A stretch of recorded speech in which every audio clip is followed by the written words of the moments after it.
जय हिंद। आप सभी का स्वागत है आपके अपने YouTube channel Rahul talent institute में। दोस्तों आज की इस वीडियो में बात करेंगे क्लास 10th साइंस में आपका केमिस्ट्री का जो है ये फर्स्ट चैप्टर होने वाला है। दोस्तों ये फर्स्ट चैप्टर, इससे पहले जो है हमने आपको जो है रासायनिक अभिक्रिया एंड वो रासायनिक अभिक्रिया को जो है संतुलित समीकरण को कैसे, यानी कि इसके बारे में जो है हमने बात कर लिया था, रासायनिक अभिक्रिया और रासायनिक समीकरण के बारे में इससे पहले वीडियो। यह दोस्तों आपका पार्ट 2 वीडियो होने वाला है। इसमें जो है हम लोग रासायनिक समीकरण नहीं जानेंगे बल्कि रासायनिक समीकरण के बारे में पढ़ चुके हैं। अब जानेंगे कि रासायनिक समीकरण, संतुलित रासायनिक समीकरण क्या होता है और असंतुलित रासायनिक समीकरण क्या होता है। तो इस रासायनिक समीकरण का प्रकार को पढ़ेंगे। क्या पढ़ेंगे? रासायनिक समीकरण के प्रकारों को पढ़ेंगे। रासायनिक समीकरण के प्रकार। तो रासायनिक समीकरण का जो प्रकार होता है वो दो होता है। कितना होता है? रासायनिक समीकरण का प्रकार दो होता है। एक का नाम होता है आपका संतुलित रासायनिक समीकरण, ठीक, और दूसरे का जो नाम होता है वो होता है असंतुलित रासायनिक समीकरण।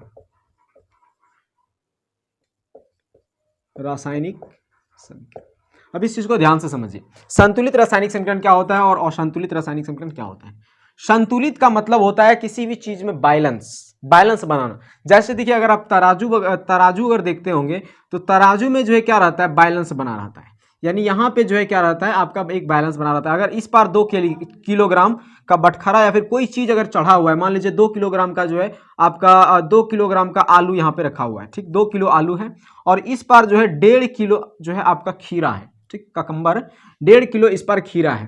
तो इस पर जब 1.5 किलो खीरा है तो आप क्या करेंगे? ये जो है आपका क्या हो जाएगा? धाड़ा नीच हो जाएगा और ये क्या हो जाएगा? ऊपर नहीं, ये नीच हो जाएगा और ये ऊपर हो जाएगा। यानी ये सही से बैलेंस नहीं बना हुआ है। तो क्या करेंगे? इसमें आधा किलो और जोड़ देंगे खीरा, तो यहाँ पे जो है 2 किलो हो जाएगा, है ना। तो 2 किलो हो गया, यानी इसी को बोलते हैं संतुलित कर देना। संतुलित समझ गए आप कि किसी भी चीज को जो है उसके बराबर कर देना, उसी को बोलते हैं संतुलित। तो यहाँ पे संतुलित रासायनिक समीकरण समझना है, तो रासायनिक समीकरण के माध्यम से ही समझेंगे संतुलित रासायनिक समीकरण क्या होता है, ठीक है। तो सबसे पहले रासायनिक समीकरण का एक उदाहरण ले लेते हैं। क्या लेते हैं रासायनिक समीकरण का उदाहरण? एक हमने ले लिया H2 + O2, यानी हाइड्रोजन और ऑक्सीजन को मिला दिया, ठीक। हाइड्रोजन और ऑक्सीजन जब मिलेगा तो क्या बनाएगा? H2O। हाइड्रोजन और ऑक्सीजन जब मिलेगा तो क्या बनाता है? H2O, यानी कि जल का निर्माण करता है। इतना आपको पता है? H2O यानी कि जल का निर्माण करता है। जब हाइड्रोजन और ऑक्सीजन मिलता है तो H2O बनाता है, ठीक है। इतना आप समझ गए। अब यहाँ पे अगर आप देखें, संतुलित रासायनिक समीकरण करना है ना, तो यहाँ पे अगर आप देखें तो आप ध्यान से देखिए, ये बायां पक्ष और ये, इसको बोल दीजिए आप बायां पक्ष, इसको बोल दीजिए आप दायां पक्ष। ये क्या होता है? प्रतिफल या फिर अभिकारक, ठीक।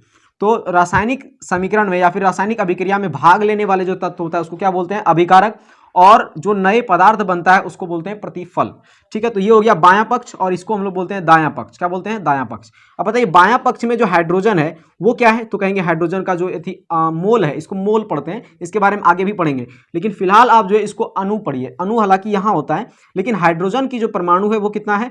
2 है। कितना है? 2। और यहाँ पे अगर देखें तो हाइड्रोजन का कितना है? तो 2 परमाणु है ना। यहाँ पे अगर ऑक्सीजन की बात करें तो इस पार अगर ऑक्सीजन देखें तो वो 2 है, और इस पार अगर ऑक्सीजन की बात करें तो वो 1 है। यानी कि इस पार ऑक्सीजन क्या हो गया? कम हो गया, और इस पार ऑक्सीजन अधिक हो गया। मतलब क्या हुआ? इसका मतलब हो गया कि भाई ये जो आपका बैलेंस है वो बैलेंस नहीं बन पा रहा है, यानी अनबैलेंस हो गया। तो इसको क्या करेंगे? बैलेंस करेंगे। यानी ये कैसा समीकरण हो गया? असंतुलित रासायनिक समीकरण। कैसा समीकरण? असंतुलित रासायनिक समीकरण। इसको आप ऐसे बोल दीजिए, असंतुलित रासायनिक समीकरण। तो असंतुलित रासायनिक समीकरण का आप डेफिनेशन समझ गए होंगे, असंतुलित रासायनिक समीकरण। तो असंतुलित रासायनिक समीकरण का डेफिनेशन क्या होता है? अभिकारक और प्रतिफल का जो परमाणु संख्या है वो अगर असमान रहे, अभिकारक और प्रतिफल का परमाणु संख्या असमान रहे तो उसी को असंतुलित रासायनिक समीकरण कहते हैं। प्रतिफल और अभिकारक के परमाणु संख्या क्या हो? असमान हो, तो उसी को हम लोग असंतुलित रासायनिक समीकरण कहते हैं। उदाहरण के तौर पे इसको आप दे सकते हैं। लेकिन संतुलित किसको कहेंगे? तो इसको अब हम लोग संतुलित करेंगे। संतुलित यानी कि बैलेंस करेंगे। क्या करेंगे? इसमें अब बैलेंस करेंगे। इसको यहाँ पे लिखते हैं H2 + O2, और ये क्या हो जाएगा? H2O का निर्माण करेगा, ठीक है। यहाँ पे अब देखिए, यहाँ पे कमी जो है किसमें है? ऑक्सीजन में है, तो ऑक्सीजन को ही देखना है। किस पार कमी है? तो दायां पक्ष में, तो दायां पक्ष को ही देखेंगे। दायां पक्ष में ऑक्सीजन का कमी है, तो क्या करेंगे? तो भाई कितना है यहाँ पे ऑक्सीजन? बायां पक्ष में 2 है, यानी कि इसमें हम लोग जो है 2 गुणा करना पड़ेगा। कितना गुणा करना पड़ेगा? 2। यानी ऑक्सीजन में दायां पक्ष में 2 गुणा कर देंगे, तो आप कहेंगे यहाँ लिख दीजिए 2, तो बराबर हो जाएगा। लेकिन यहाँ पे आपको लिखने का अधिकार नहीं है। केमिस्ट्री में यहाँ कभी नहीं लिखा जाता है, बल्कि उसके आगे आप लिख सकते हैं।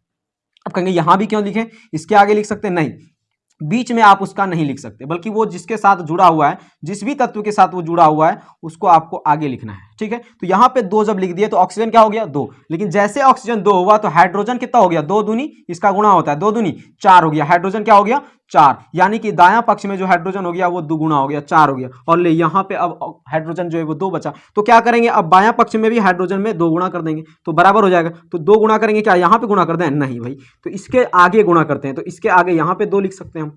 तो ये जो है आपका क्या हो गया बैलेंस हो गया, यानी संतुलित रासायनिक समीकरण बन गया आपका।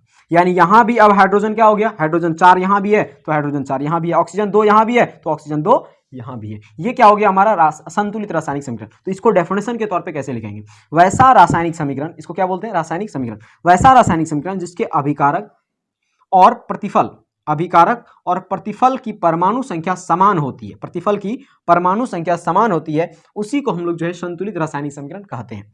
वैसा रासायनिक समीकरण जिसके अभिकारक और प्रतिफल की परमाणु संख्या समान होती है उसको हम लोग संतुलित रासायनिक समीकरण कहते हैं। इस चीज को आप समझ गए होंगे। उदाहरण के तौर पे और 2-3 उदाहरण आप समझिए। तो हमने जो है एक उदाहरण यहाँ पे ले लिया, आपका क्या ले लिया, एक उदाहरण तो हमने ले लिया C और O2, ठीक, और ऑक्सीजन की मात्रा इसमें कम है, तो C और O2 जब मिलेगा तो क्या बनाएगा कार्बन, यहाँ पे जो है कार्बन ऑक्साइड, यानी कि CO mono, carbon mono oxide इसको बोलते हैं, ठीक है। तो CO आपका निर्माण किया, कार्बन और ऑक्सीजन जब मिलता है तो कार्बन क्या बनाता है, ये कार्बन ऑक्साइड यानी कार्बन मोनो ऑक्साइड, क्योंकि ऑक्सीजन की मात्रा वहां 1 है।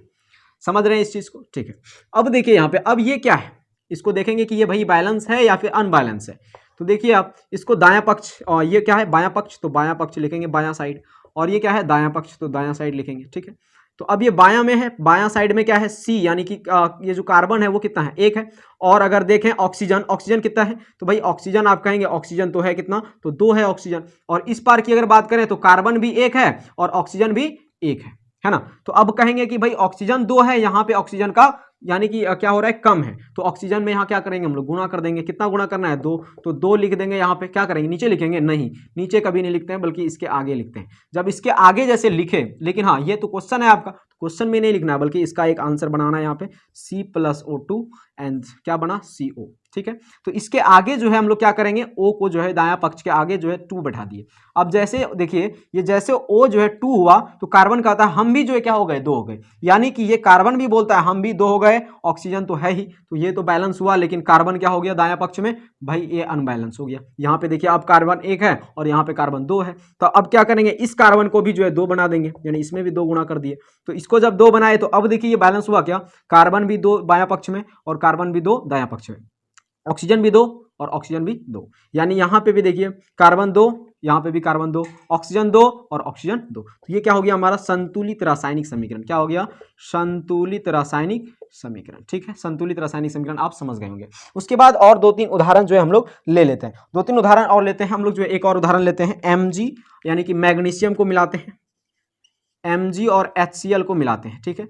Mg और HCl को जब मिलाएंगे तो क्या बनेगा, Mg HCl को मिलाएंगे तो देखिए यहाँ पे मैग्नीशियम ये क्या है एक धातु है, मैग्नीशियम पोटेशियम जिसके भी अंत में यम आ रहा है ना तो वो क्या होता है धातु होता है। जैसे सोना चांदी तो जानते ही हैं कि ये एक धातु है, लेकिन मैग्नीशियम पोटेशियम आपका जो है जर्मेनियम सोडियम ये सब जिसके अंत में जो है जिस भी तत्व का अगर आप नाम पढ़ रहे हैं उसके अंत में अगर यम आ रहा है तो वो क्या होता है धातु होता है, ठीक है। तो मैग्नीशियम यानी इसके अंत में क्या आ रहा है प्लस आ रहा है ना, यानी यम आ रहा है, तो इसका जो है आपका चार्ज जो होता है वो प्लस का चार्ज होता है। यहाँ पे 2 तत्व है तो पहले क्या होता है प्लस और बाद में माइनस। अब आपको बताए थे पार्ट 1 वीडियो में कि आपको जो बनाना है वो कैसे बनाना है, मैग्नीशियम को यानी प्लस वाले को जो है माइनस के साथ जोड़ना है, मैग्नीशियम को इसके साथ जोड़ना है। और क्या करना है मैग्नीशियम को जब इसके साथ जोड़ेंगे तो मैग्नीशियम की जो संयोजकता है वो क्लोरीन के जड़ में लिखना है। तो मैग्नीशियम का जो होता है परमाणु संख्या वो कितना होता है 12 है ना, मैग्नीशियम की परमाणु संख्या 12 होता है। तो 12 का जो हम लोग जो इलेक्ट्रॉनिक विन्यास निकालेंगे वो क्या निकालेंगे 2 8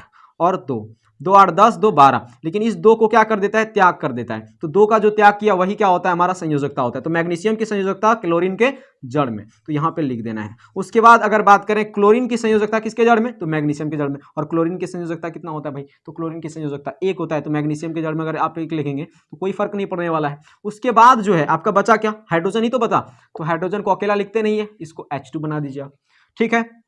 ये क्या हो गया आपका, एक क्वेश्चन हो गया। अभी तक क्या है, एक क्वेश्चन है। लेकिन अब ये जो है आप कहेंगे कि ये संतुलित है या असंतुलित है, कैसे पता करें? तो पता करने के लिए अभी आप बता ही दिए, तो आप जो वीडियो को पॉज कीजिए और खुद से प्रयास कीजिए। जब तक आप खुद से प्रयास नहीं करेंगे तब तक आपको समझ में नहीं आने वाला है। ये हो गया बायां पक्ष और ये हो गया दायां पक्ष। इसी तरह से आपको बनाना है कॉपी में, ठीक है। बायां पक्ष में आपको मैग्नीशियम लेना है, तो मैग्नीशियम, और ये बात आप हमेशा ध्यान रखिए, जो आपका बड़ा है यानी कि जो भी आपका संग में दिख रहा है पहले उसको तोड़ना है। तो संग में यही दिख रहा है, इस बार संग में ये दिख रहा है, तो पहले इसको लीजिए। यानी कि ये क्या है, हाइड्रोजन। तो हाइड्रोजन कितना है भाई, एक है बायां पक्ष में। क्लोरीन, तो क्लोरीन कितना है भाई, तो क्लोरीन भी एक है, ठीक है। उसके बाद मैग्नीशियम, तो मैग्नीशियम कितना है भाई, तो मैग्नीशियम कहेंगे भाई ये भी एक है, तो इस बार भी एक। और यहाँ पे अगर आप मैग्नीशियम देखिए, यहाँ इस तरह से नहीं लिखना है, हाइड्रोजन पहले लिखना है। तो हाइड्रोजन क्या है यहाँ पे, दो है। उसके बाद क्लोरीन लिखे थे, क्लोरीन क्या है यहाँ पे, तो क्लोरीन की बात करें दो है। मैग्नीशियम की बात करें तो मैग्नीशियम क्या है, एक। यानी मैग्नीशियम और मैग्नीशियम एकदम शांत है, कोई दिक्कत इसमें नहीं है। अब अगर बात करें तो क्लोरीन में गड़बड़ी है और हाइड्रोजन में गड़बड़ी है। तो हाइड्रोजन की बात में बात करेंगे, लेकिन क्लोरीन वाला इसमें है, झुंड में है, तो क्लोरीन को पहले बात करेंगे। तो क्लोरीन दो है यहाँ पे, तो ये तो है ही, लेकिन कमी इसमें है ना, तो क्लोरीन इसमें कमी है, तो भाई क्या करेंगे इसमें, तो दो गुना कर देंगे। तो बायां पक्ष में जो है क्लोरीन में दो गुना करेंगे तो क्या नीचे लिखेंगे, नहीं, नीचे नहीं लिखते हैं, बल्कि क्या करते हैं, उसको आगे लिखते हैं। अब कैसे लिखेंगे आगे, तो यहाँ पे इसको बनाते हैं भाई Mg प्लस HCl, और क्या बनाया ये MgCl2 और प्लस H2, ठीक है। अब देखिए इसके आगे लिखेंगे, यानी H के आगे लिखेंगे, क्या लिखेंगे H के आगे, तो भाई यहाँ पे कमी किसका है, Cl का कमी है ना, दो, तो यहाँ पे दो हमने जो है H के आगे लिख दिया। अब जब दो लिखा H के आगे, तो H का तो Cl का लिखा, तो Cl तो दो हो गया, ये आपका मतलब बैलेंस हो गया। लेकिन यहाँ अब हाइड्रोजन जो है क्या हो गया, बायां पक्ष में बढ़ गया, हाइड्रोजन दो हो गया, और इस बार हाइड्रोजन क्या है, दो है। यानी कि ये जो है आपका ऑटोमेटिक दो हो गया, यहाँ ये दोनों जो है आपका बैलेंस हो गया, और ये तो ऑटोमेटिक बैलेंस है ही, ठीक है। इस चीज को आप समझ गए होंगे। यानी कि मैग्नीशियम यहाँ भी एक और यहाँ भी मैग्नीशियम एक, यहाँ भी हाइड्रोजन दो तो यहाँ भी हाइड्रोजन दो, क्लोरीन भी यहाँ दो और यहाँ भी क्लोरीन दो।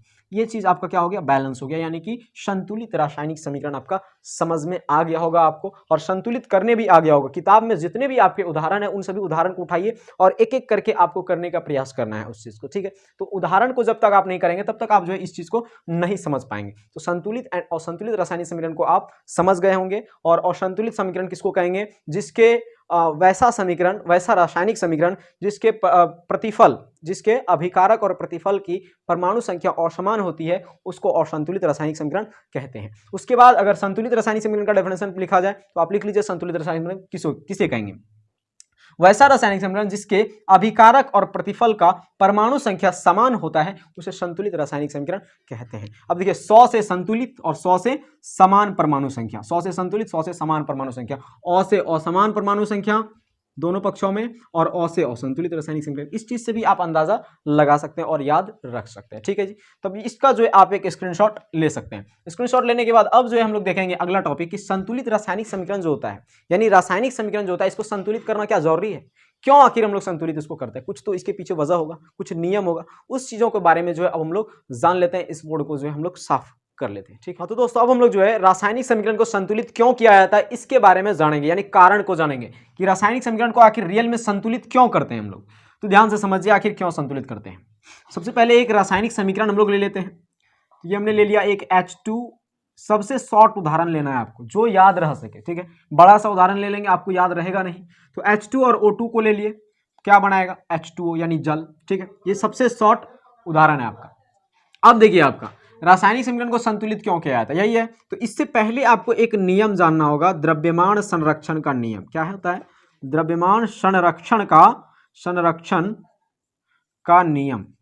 अब ये द्रव्यमान संरक्षण का नियम क्या कहता है, तो द्रव्यमान संरक्षण का नियम कहता है कि जब कोई भी अभिक्रिया होता है, किसी भी तत्व के साथ कोई तत्व मिलता है, तो उसमें कोई भी बदलाव नहीं आता है। मतलब समझ रहे हैं, यानी उसमें किसी का नष्ट नहीं होता है, कोई तत्व ना तो टूटता है ना किसी में मिटता है, मतलब उसमें कोई चीज नष्ट नहीं होता है, किसी में कमी नहीं आता है। और ये नियम कहता है कौन, तो द्रव्यमान संरक्षण का नियम कहता है कि जब कोई भी रासायनिक अभिक्रिया होता है तो उसमें किसी भी तत्व में कोई कमी नहीं आता है, मतलब तत्व के परमाणुओं में कोई भी कमी नहीं आता है, तत्व के परमाणु संख्या में कोई बदलाव नहीं आता है, इसका कहना है, ये नियम है।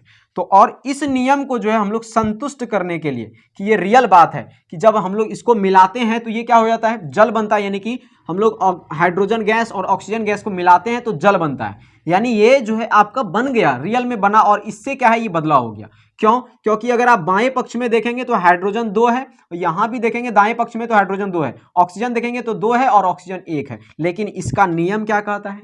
द्रव्यमान संरक्षण का नियम कहता है कि परमाणु संख्या में कोई बदलाव नहीं आता है, परमाणु संख्या में कोई कमी नहीं आता है। और इसी बात को प्रूव करने के लिए, इसी को संतुष्ट, इसी के नियम को संतुष्ट करने के लिए जो है हम लोग इसको क्या करेंगे? संतुलित करेंगे कि हाँ सच में भाई कोई बदलाव नहीं आता है। कैसे नहीं आता है? तो H2O यहां पे कर दिया, H2 यहां पे है, O2 यहां पे है, यहां पे O क्या है?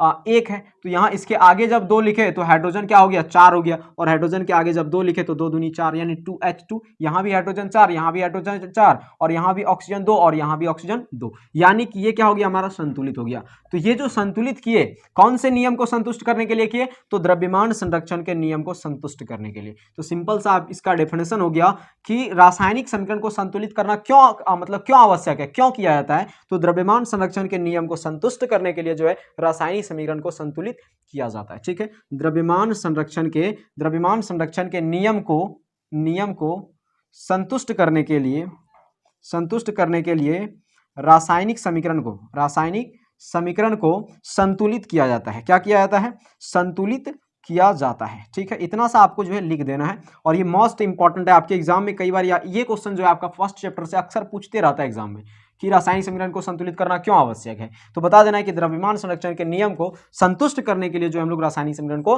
संतुलित करते हैं। जैसे एक और उदाहरण आपका ले लिए, CaCO3, इसको जब गर्म करेंगे, इसको जब तोड़ेंगे, यानी चूना कैल्शियम कार्बोनेट, इसको जब तोड़ेंगे तो ये क्या बन जाएगा? तो ये बन जाएगा आपका CaO यानी कैल्शियम ऑक्साइड बनाएगा, और आपका जो है कैल्शियम ऑक्साइड बनाया और इधर से CO2 यानी कार्बन डाइऑक्साइड गैस बनाएगा। ठीक है, ये चीज बनाता है। और ये कैसे बनाता है इसको पार्ट 1 वीडियो में बता चुके हैं। हमेशा अगर बताएंगे तो जो है ये चीज रिपीटेड हो जाता है, अच्छा नहीं लगता। ठीक है, तो कैल्शियम कार्बोनेट ये चीज हम कैसे लिखे इसके बारे में जो है आपको पार्ट 1 वीडियो में अच्छी तरह से बताया गया है। या तो आप बेसिक केमिस्ट्री नहीं देखें, वैसी केमिस्ट्री के बारे में नहीं देखें, तो उसको भी आप जाके देख सकते हैं सबसे पहले। ठीक है, तो मैं उम्मीद करता हूं कि आपने जो है शुरू से देख रहा है आप केमिस्ट्री को, इसी वजह से आपको जो है मैं वही मान के चल रहा हूं। ठीक है, तो फिर भी ज्यादा ये हार्ड नहीं है। तो कैल्शियम कार्बोनेट को जब गर्म किए तो टूटा, तो कार्बन क्या बन गया? ये कैल्शियम ऑक्साइड और आपका जो है CO2 यानी कि CO2 गैस उत्पन्न हो रहा है। ठीक है, अब अगर आप देखें तो ये अभिक्रिया कराया यानी इसको गर्म किए, तोड़े इसको। ठीक है, तो इसको जो है जब तोड़ने के बाद देखें तो यहाँ पे जो है कैल्शियम,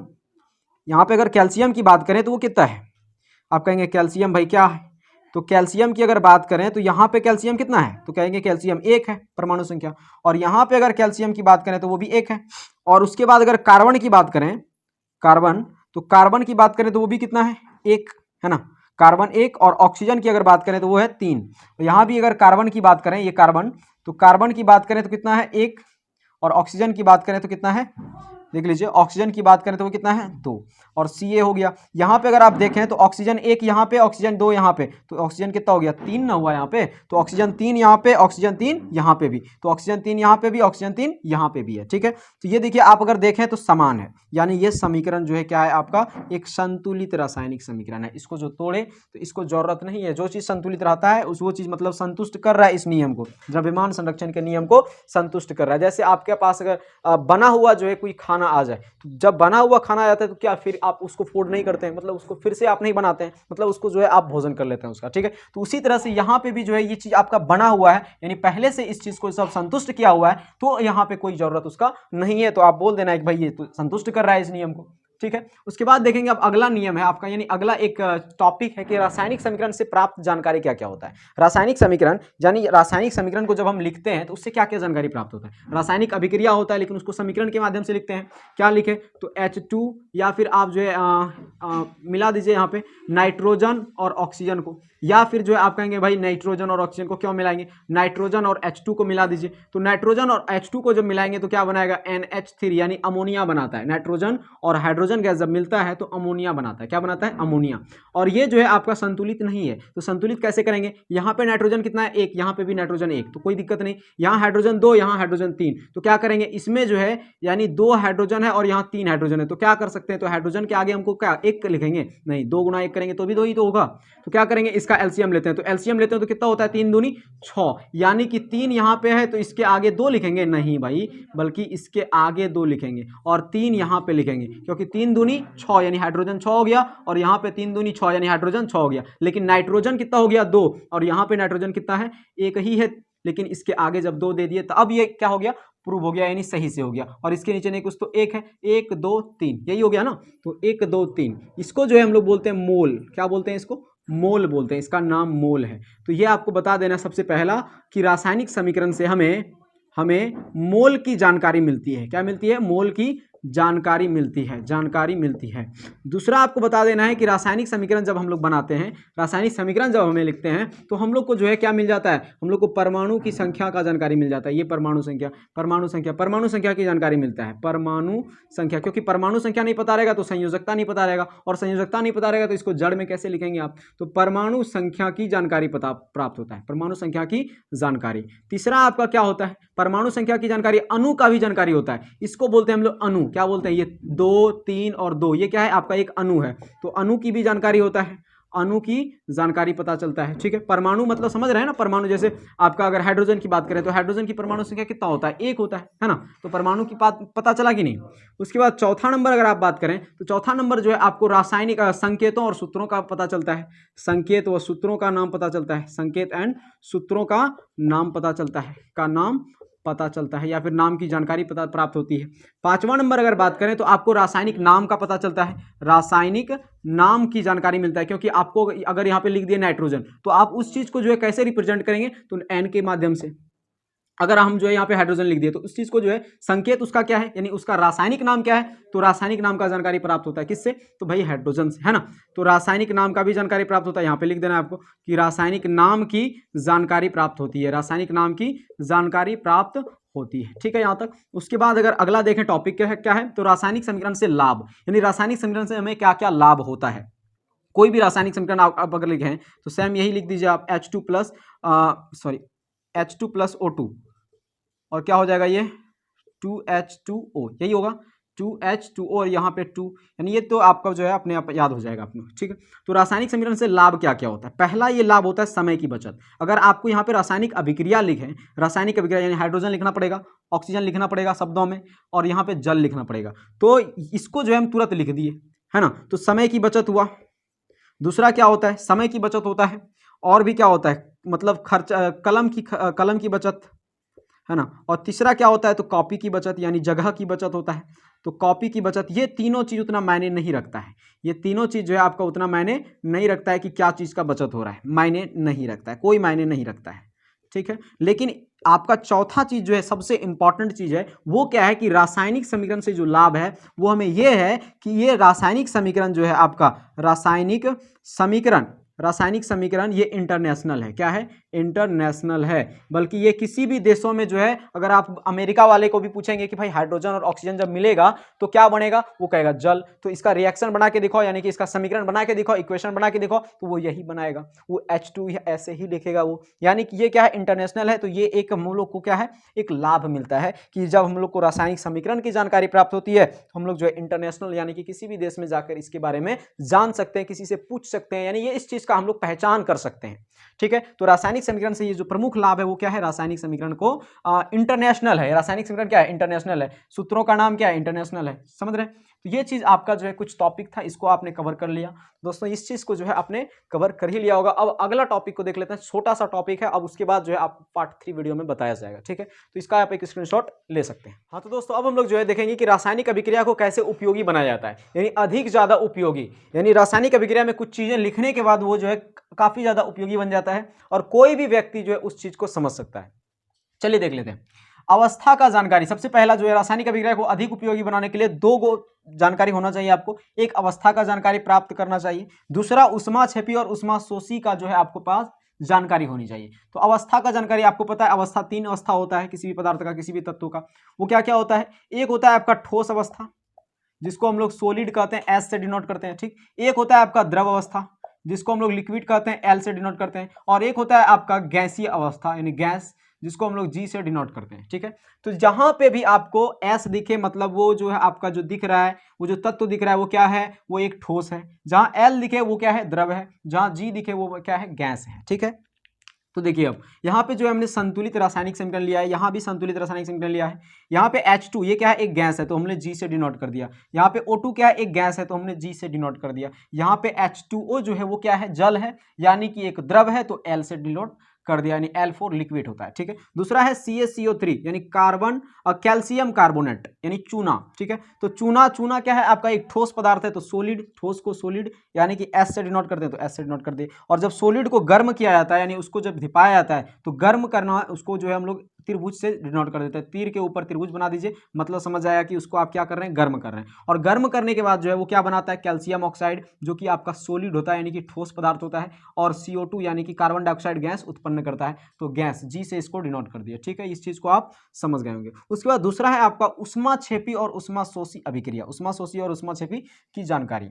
अब देखिए उष्माक्षेपी और उष्माशोषी किसको कहते हैं, बहुत सारे स्टूडेंट जो है इसमें डेफिनेशन तो लिख देता है लेकिन परिभाषा यानी कि उसका जो है ये सूत्र नहीं लिख पाता है, क्योंकि डेफिनेशन से ज्यादा इंपॉर्टेंट केमिस्ट्री में आपका रासायनिक समीकरण होता है, ठीक है। तो चलिए देख लेते हैं। इसमें जो है आपका क्या है, नाइट्रोजन, नाइट्रोजन क्या है, गैस है, ऑक्सीजन और उष्मा। अगर उष्मा अभिकारक की ओर लगा रहे तो उसको हम लोग जो है क्या बोलते हैं, उष्माशोषी अभिक्रिया।